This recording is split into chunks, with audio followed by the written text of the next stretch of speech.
Hello மக்களே! இன்னைக்கு வேலைய முடிச்சுட்டு என்ன நைட்டு சாப்பிட்லான்னு சொல்லி யோசனை பண்ணலாம், ஒன்றும் இல்ல.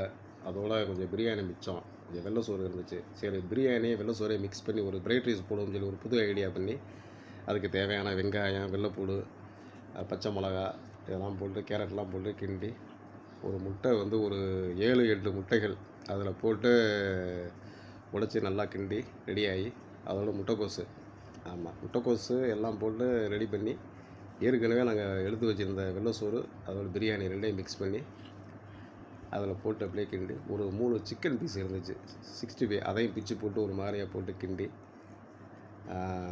மிளகுத்தூள் போட்டு உப்பு லைட்டாக போட்டு முடிஞ்சிச்சு. இது வந்து ஒரு வித்தியாசமான ஒரு மாதிரியான படு சுவையான பிரியாணி ஃப்ரைட் ரைஸ். ரொம்ப அருமையாக இருந்துச்சு மக்களே. மறக்காமல் சப்ஸ்கிரைப் பண்ணுங்கள், லைக் பண்ணிடுங்க மக்களே. தேங்க்யூ.